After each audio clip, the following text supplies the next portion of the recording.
Hello guys, कैसे हो सभी। Once again welcome to my YouTube channel knowledge Adda. तो स्टार्ट करते हैं हम लोग आज का टॉपिक। जेनेटिक्स का हम लोग देखने वाले हैं लेक्चर नंबर 5 जिसका नाम है सेक्स लिंकेज, जिसे हम लोग कहते हैं लिंग सहलग्नता। यह हमारा लायन बैच है। इस बैच के सारे वीडियो बिल्कुल फ्री हैं। आप यूट्यूब पर किसी भी टॉपिक को, बेसी जूलॉजी, बेसी बॉटनी, किसी भी टॉपिक को लायन बैच के नाम से सर्च करते हो, आप लोगों को यूट्यूब पर मिल जाएंगे। इसके अलावा बहुत सारे चैप्टर का डिस्क्रिप्शन बॉक्स मैंने लिंक डाल करके रखा हुआ है, जहां पर जाकर के आप लोग देख सकते हो, या फिर आप लोगों को मेरे चैनल के प्लेलिस्ट में भी मिल जाएगा। तो आप लोग मेरे चैनल में एक बार चेक जरूर करें। तो बहुत सारे इसके बीच में आप लोगों को नोट्स भी देते जाऊंगी, जितना नीड होगा उतना नोट्स मैं आप लोगों को देते जाऊंगी। अगर आप लोगों को इसका पीडीएफ चाहिए तो नीचे दिए गए व्हाट्सएप नंबर पर आप लोग कांटेक्ट कर सकते हैं। तो चलिए स्टार्ट कर लेते हैं हम लोग आज का टॉपिक, जिसका नाम है सेक्स लिंकेज। स्टार्ट कर लेते हैं हम लोग लिंग सहलग्नता, जिसको हम लोग कहते हैं सेक्स लिंकेज। तो इसके डेफिनेशन बहुत इजी है। एक बार आप लोग इसका स्क्रीनशॉट ले लो, अगर जो नोट्स बना रहे हो ना उसमें इंक्लूड कर लेना है ना। बहुत ही इजी डेफिनेशन मैंने सेलेक्ट किया हुआ है आप लोगों के लिए। एक बार साइंटिस्ट का नाम देख लेते हैं। मॉर्गन ने सन 1910 में लिंग सहलग्नता के बारे में बताया हुआ था। उन्होंने ड्रोसोफिला नाम की जो मक्खी है उनके ऊपर क्या किया हुआ था, एक्सपेरिमेंट किया हुआ था। ड्रोसोफिला नाम की जो मक्खी है उनके आंखों के कलर के ऊपर उन्होंने एक्सपेरिमेंट किया हुआ था। खैर जो भी एक्सपेरिमेंट है मैं आप लोगों को आगे बता दूंगी। तो यहाँ पर सबसे पहला पॉइंट आप लोग लिखोगे, लिंग सहलग्नता का जो डिस्कवरी है वो मॉर्गन के द्वारा सन 1910 में किया गया था। यहाँ तक आपको समझ में आया। अब देखो यहाँ पे एक वर्ड यूज हुआ है लिंग सहलग्नता, जिसको हम लोग कहते हैं सेक्स लिंकेज। याद कीजिए, मैंने आप लोगों को पिछले लेक्चर में, लेक्चर नंबर 4 में आप लोगों को मैंने सेक्स क्रोमोसोम के बारे में बताया हुआ था, जिसको हम लोग कहते हैं लिंग गुणसूत्र। तो सेक्स क्रोमोसोम क्या होते हैं? सेक्स क्रोमोसोम वो क्रोमोसोम होते हैं जो कि यह बताते हैं कि जो आने वाली संतान है, जो होने वाली संतान है, वो लड़का पैदा होगा कि लड़की पैदा होगी। आप लोग इस सेक्स क्रोमोसोम के बारे में अच्छे से पढ़ चुके हो, है ना। अब पहले के साइंटिस्ट क्या मानते थे? मॉर्गन 1910 में डिस्कवरी किया है उन्होंने। उसके पहले के जो साइंटिस्ट थे वो ऐसा मानते थे कि जो सेक्स क्रोमोसोम है उसमें उसी टाइप के ही जीन्स पाए जाते हैं। देखो, हर प्रत्येक गुणसूत्र में जीन्स तो पाए ही जाते हैं, ये तो आप सभी जानते हो। जो भी हमारे शरीर में जो भी सेक्स क्रोमोसोम है, जो भी क्रोमोसोम है, उस पर छोटे छोटे क्या पाए जाते हैं? जीन्स पाए जाते हैं, है ना। छोटे छोटे जीन्स पाए जाते हैं। अब वैज्ञानिक ऐसा मानते थे कि जो सेक्स क्रोमोसोम है उसके ऊपर जो जीन्स है वो उसी से ही रिलेटेड होते होंगे। लेकिन जब 1910 में मॉर्गन ने डिस्कवरी किया तो उन्होंने यह देखा कि उस पर जीन्स तो पाए जाते हैं, लेकिन उसमें एक अनेक प्रकार के एक्स्ट्रा जीन्स भी पाए जाते हैं। मतलब सेक्स क्रोमोसोम से रिलेटेड जीन्स तो इसे पाए जाते हैं, लेकिन इसमें अलग प्रकार के भी जीन्स पाए जाते हैं, जो कि एक जनरेशन से दूसरे जनरेशन में क्या होते हैं? ट्रांसफर होते हैं। यही क्या कहलाता है? सेक्स लिंकेज कहलाता है। देखो बहुत इजी है, एक बार डेफिनेशन पढ़ो, कंफ्यूज मत होना। वे समस्त जीन्स जो लिंग गुणसूत्र मतलब वही XY क्रोमोसोम है ना, वे समस्त जीन्स जो कि सेक्स क्रोमोसोम पर पाए जाने वाले जीन्स के साथ पाए जाते हैं। आया समझ में? सेक्स क्रोमोसोम पर ऑलरेडी जीन्स प्रेजेंट है, लेकिन उनके साथ भी एक जीन्स पाया जा रहा है, जो कि एक जनरेशन से दूसरे जनरेशन में इन्हीं XY क्रोमोसोम के साथ क्या होते हैं? ट्रांसफर होते हैं। एक जनरेशन से दूसरे जनरेशन में, एक पीढ़ी से दूसरी पीढ़ी में स्थानांतरित होते हैं। सेक्स लिंकेज कहलाता है। देखो याद करो, लेक्चर नंबर 1 में मैंने आप लोगों को लिंकेज वर्ड के बारे में बताया था। लिंकेज क्या होता है? जब कोई जीन्स एक जनरेशन से दूसरे जनरेशन में ट्रांसफर होते हैं तो उसको हम लोग सहलग्नता कहते हैं, उसको हम लोग लिंकेज कहते हैं। लेकिन यहाँ पर लिंग सहलग्नता एक टर्म जुड़ गया है, लिंग सहलग्नता जुड़ गया है। तो इसका सिंपल सा मतलब है, अब जो जीन्स एक जनरेशन में दूसरे जनरेशन में ट्रांसफर होगा वो XY क्रोमोसोम के ऊपर रह करके होगा। आया समझ में? जो सेक्स क्रोमोसोम है उसी के ऊपर बैठ करके जो जीन्स है वो एक जनरेशन से दूसरे जनरेशन में क्या होंगे? ट्रांसफर होंगे। बहुत इजी है। आएगा ही समझ में? कुछ कंफ्यूजन तो नहीं है? देखो एक बार पढ़ लो। वे समस्त जीन्स जो लिंग गुणसूत्र पर पाए जाने वाले जीन्स के साथ पाए जाते हैं तथा इन जीन्स का संवहन एक जनरेशन से दूसरे जनरेशन में XY क्रोमोसोम के साथ होता है, सेक्स लिंकेज कहलाता है। आगे समझ में, है ना। चलिए बहुत सारा मैं आप लोगों को एग्जाम्पल बताऊंगी, एग्जाम्पल के साथ आप लोगों को अच्छे से समझ में आ जाएगा। तो चलिए स्टार्ट करते हैं। अब लिंग सहलग्नता को उदाहरण के द्वारा समझते हैं। यहाँ पे देखो सेक्स लिंकेज इन मेन, मतलब मनुष्यों में हम लोग लिंग सहलग्नता को समझने वाले हैं। देखो सेक्स लिंकेज ना बहुत टाइप के होते हैं। ड्रोसोफिला के ऊपर अलग एक्सपेरिमेंट किया गया, इंसानों के ऊपर अलग एक्सपेरिमेंट किया गया। तो आज की वीडियो में मैं आप लोगों को मनुष्यों पर क्या क्या सेक्स लिंकेज के उदाहरण है वो मैं आप लोगों को यहाँ पर बताने वाली हूँ। तो देखिए यहाँ पर सेक्स लिंकेज से रिलेटेड बहुत सारे डिसीज हैं जो कि यहाँ हम इस आज के वीडियो में डिस्कस करेंगे। बहुत सारे रोग हैं जिसके बारे में आर गेट्स ने सन 19वीं सदी में बताया था, आर गेट्स ने।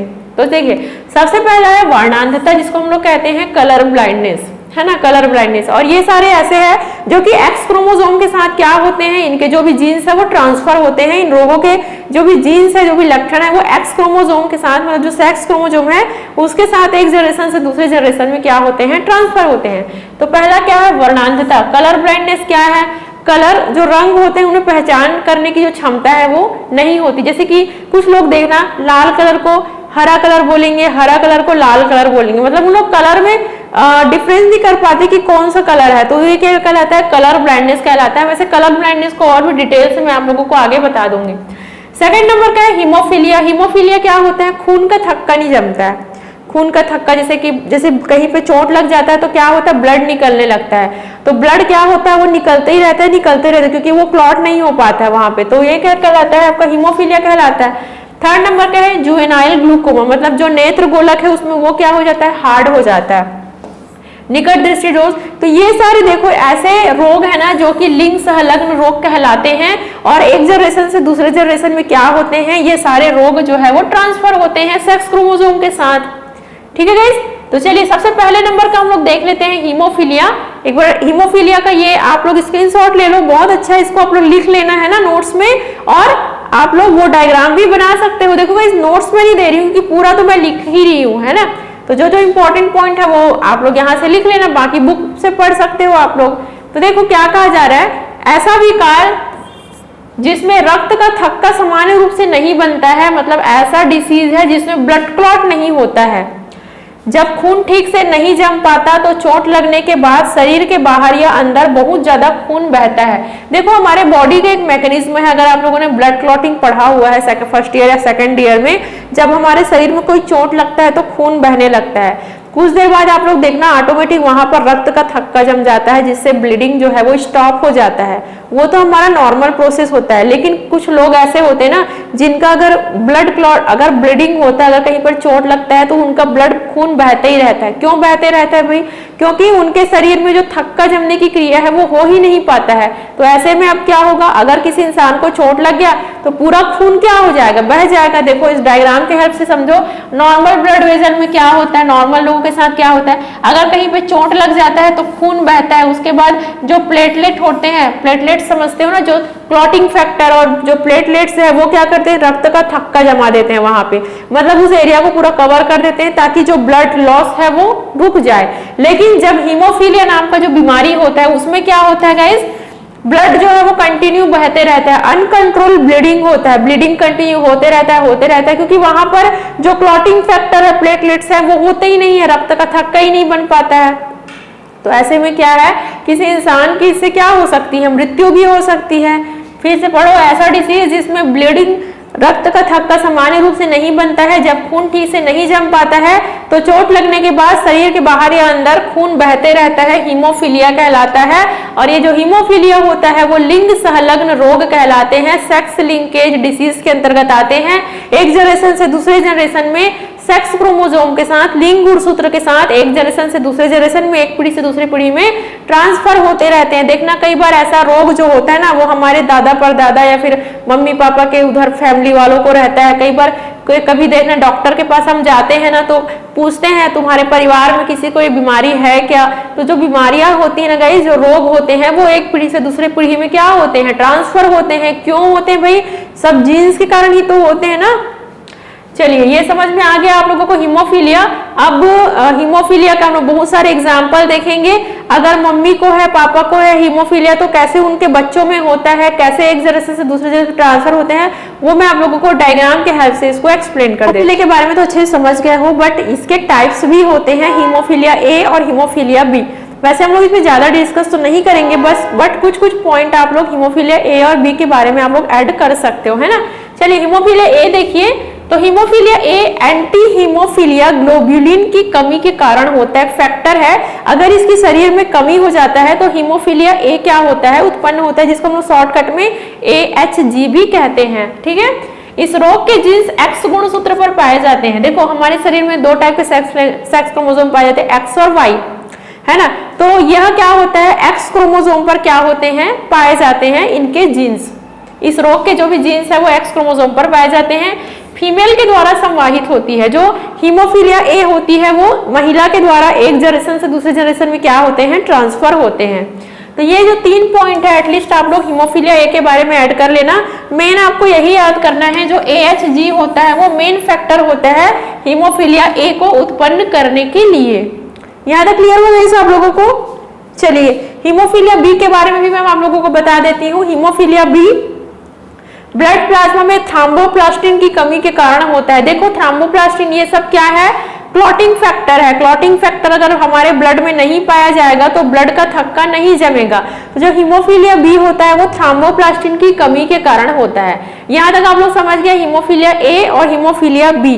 तो चलिए अब मैं आप लोगों को जो भी जनरेशन जो चार्ट वगैरह होता है ना वो मैं आप लोगों को बना करके समझा देती हूँ। इससे यह समझ में आ जाएगा कि कैसे एक जनरेशन से दूसरे जनरेशन में जीन्स के हेल्प से जो डिसीज है वो ट्रांसफर हो रहा है। यहाँ पर मैं आप लोगों को जो भी चार्ट है वो मैं आप लोगों को समझा देती हूँ कि कैसे एक जनरेशन से दूसरे जनरेशन में ट्रांसफर होते हैं हीमोफीलिया के डिसीज, है ना। तो देखो normal man and carrier female, अगर देखो एक सिचुएशन क्रिएट करते हैं, जो फादर है वो नॉर्मल है, उनको मतलब उसमें कोई भी बीमारी नहीं है, उसमें कोई भी हीमोफीलिया के लक्षण नहीं पाए जा रहे हैं फादर में। लेकिन जो मदर है वो क्या है, उनमें हीमोफीलिया के सिम्टम है, उनमें हीमोफीलिया नामक रोग है। और जो फीमेल होती है वो क्या होती है, कैरियर होती है, मतलब महिला के द्वारा ही जो हीमोफीलिया होता है वो क्या होते हैं, ट्रांसफर होते हैं, ठीक है। चलिए हम लोग समझते हैं इसको। तो देखो यहाँ पे 2 चार्ट है, दोनों वैसे सेम ही है। ये वाला थोड़ा सा मतलब अच्छा वाला डायग्राम है और उसको मैंने बनाया हुआ है। एक बार आप लोग स्क्रीनशॉट ले लो यहाँ पे, फिर मैं आप लोगों को अच्छे से बताऊंगी, है ना। चलिए यहाँ पे इससे हम लोग समझते हैं। देखो फीमेल क्या होती है, कैरियर होती है, तो मैंने कैरियर F करके लिखा हुआ है। फीमेल में कौन सा क्रोमोसोम, किस टाइप का क्रोमोसोम पाया जाता है, XX क्रोमोसोम पाया जाता है।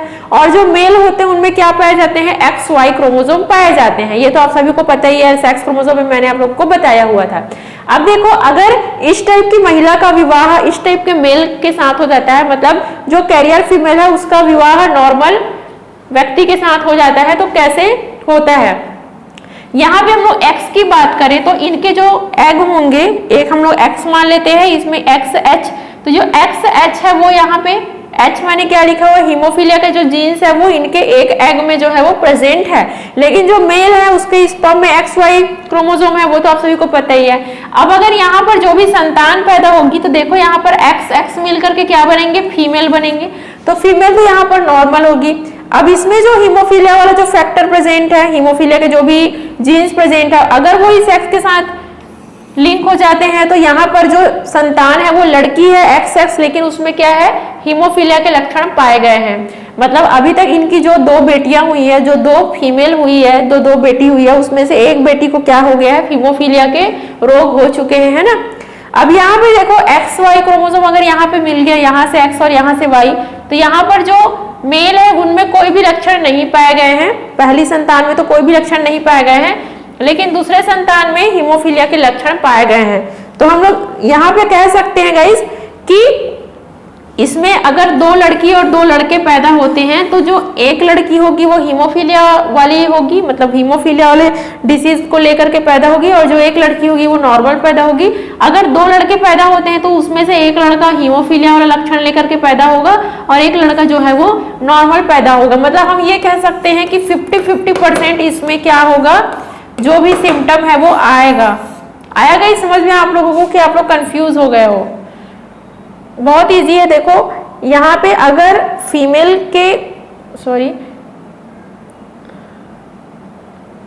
अगर यहाँ पे फीमेल कैरियर है और मेल जो है वो नॉर्मल है, तो उनकी जो होने वाली संतान है उनमें 2 लड़का अगर होगा तो एक लड़का को हीमोफीलिया होगा, अगर 2 लड़की होगी तो उसमें से एक लड़की को क्या होगा, हीमोफीलिया होगा। मतलब जो हीमोफीलिया रोग का लक्षण है वो हमको 50-50% देखने को मिलेगा। तो ये चार्ट आप लोगों को प्रैक्टिस करना पड़ेगा, क्योंकि प्रैक्टिस करोगे तो आप लोगों को क्या होगा समझ में आ जाएगा, है ना। आप लोग वो भी बना सकते हो, ये भी बना सकते हो, ये भी सेम ही है। यहाँ पे भी आप लोगों को अच्छे से दिखाई दे रहा होगा। तो कोई भी डायग्राम आप लोग बना लो, मतलब सेम ही है ना। तो चलिए सेकंड नंबर का सिचुएशन हम लोग देख लेते हैं। इस सिचुएशन में क्या है, देखो जो फीमेल है वो तो नॉर्मल है, लेकिन जो मैन है जो मतलब जो फादर है उसमें हीमोफीलिया है, उसके में हीमोफीलिया प्रेजेंट है, और जो मदर है वो क्या है, नॉर्मल है। तो चलिए देख लेते हैं इस सिचुएशन में क्या होगा। क्योंकि फीमेल में XX क्रोमोसोम पाए जाते हैं, देखिए यहाँ पे नॉर्मल है तो इनके क्रोमोसोम में कोई भी हीमोफीलिया के जीन्स प्रेजेंट नहीं है। लेकिन जो फादर है, जो मैन है, उसके X क्रोमोसोम में हीमोफीलिया के जीन्स प्रेजेंट है। देखो मैंने क्या बताया था कि जो हीमोफीलिया के जो जीन्स है ना वो X क्रोमोसोम पर पाए जाते हैं, कभी भी Y क्रोमोसोम पर हीमोफीलिया के जीन्स नहीं पाए जाते हैं। तो यहाँ पर देखो इसके जो स्पर्म होंगे, जो फादर के जो स्पर्म होंगे, उनके X क्रोमोसोम पर हीमोफीलिया के जीन्स प्रेजेंट है, जबकि Y पर तो नॉर्मल है। और इधर इनके जो फीमेल के जो X होंगे उनमें कोई भी हीमोफीलिया के जीन्स प्रेजेंट नहीं है। यहाँ तक समझ में आया आप लोगों को। अब देखो अगर इनके बीच अगर इनका विवाह हो जाता है तो अब इनकी जो संतानें पैदा होगी वो किस प्रकार से होगी। X और X मिलकर के क्या बनाते हैं, फीमेल बनाते हैं, डॉटर बनाते हैं। तो X एग और X स्पर्म आपस में मिल गए, तो यहाँ पर जो डॉटर है वो क्या हो गई, इनको हीमोफीलिया है। अब ये क्या बनेगी, कैरियर बनेगी। कैरियर मतलब हीमोफीलिया को एक जनरेशन से दूसरे जनरेशन में ट्रांसफर करने का काम करेगी। तो यहाँ पर जो डॉटर पैदा हुई है उसमें 100% हीमोफीलिया पाए गए हैं। लेकिन अगर यहाँ पर X और Y स्पर्म मिलते हैं, क्योंकि देखो इधर X में कोई भी जीन्स प्रेजेंट नहीं है, जो फीमेल के साइड से जो X क्रोमोसोम आ रहा है उनमें हीमोफीलिया के कोई भी जीन्स प्रेजेंट नहीं है। तो X और Y मिलकर के सन पैदा करते हैं, मतलब मेल का। यहाँ पर देखो मेल क्या है, नॉर्मल है। तो यहाँ पर हमको रिजल्ट क्या मिला कि 100% जो फीमेल है वो कैरियर होगी, है ना, और 100% जो मेल है, बच्चे जो लड़के पैदा होंगे वो क्या होंगे, नॉर्मल पैदा होंगे। तो आप लोग एक बार इसका स्क्रीनशॉट ले सकते हो, ये आप बना सकते हो, है ना। तो ये जितने भी फ्लो चार्ट होते हैं ना वो आप लोगों को क्या करना रहता है गाइस, प्रैक्टिस करना होता है। पहला सिचुएशन में नॉर्मल फीमेल थी और मेन क्या थे, हीमोफीलिया वाले थे। और पहला जो सिचुएशन देखे थे उसमें क्या हम लोग देखे थे कि जो महिला थी वो क्या थी, कैरियर थी, और जो मेल थे वो क्या थे, नॉर्मल थे। तो अगर आपके एग्जाम में आता है सेक्स लिंकेज अगर आता है आपके एग्जाम में, तो अगर आप हीमोफीलिया लिखते होगा, हीमोफीलिया अलग से आ जाता है, तो दोनों सिचुएशन को आप लोगों को क्या करना पड़ेगा, आपको एग्जाम में लिखना पड़ेगा। ठीक है, आ गया समझ में। अब हम लोग का हीमोफीलिया क्या हो गया, कंप्लीट हो गया। अब हम लोग वर्णांधता के बारे में, कलर ब्लाइंडनेस के बारे में देख। तो चलिए गाइस, हीमोफीलिया तो आप लोग अच्छे से समझ गए होंगे आई होप। अब चलिए हम लोग कलर ब्लाइंडनेस के बारे में देखेंगे। कलर ब्लाइंडनेस का डेफिनेशन बता दूंगी। यहाँ पर भी हम लोग 2 सिचुएशन क्रिएट करेंगे, उसका भी हम लोग फ्लो चार्ट वगैरह देख लेंगे। चलिए एक बार आप लोग उसका डेफिनेशन का स्क्रीनशॉट ले लो। तो देखो क्या कहा जा रहा है, जब आंखें सामान्य रूप से रंगों को नहीं देख पाती है तो उसे वर्णांधता या कलर ब्लाइंडनेस कहते हैं। इसे कलर डेफिशिएंसी भी कहा जाता है। इससे ग्रस्त व्यक्ति कुछ निश्चित रंगों में अंतर नहीं कर पाता है। सामान्यतः उसे हरे और लाल तथा कभी कभी नीले रंग में भी अंतर समझ नहीं आता है। मैंने ना कलर ब्लाइंडनेस के बारे में सिर्फ पढ़ा था, लेकिन मैंने इसे एग्जाम्पल के लिए देखा भी था। जब मैं एक बार क्या हुआ था, मैं अपने लिए कुछ सामान चूड़ी खरीदने गई थी, मुझे याद है चूड़ी वगैरह खरीदने गई थी।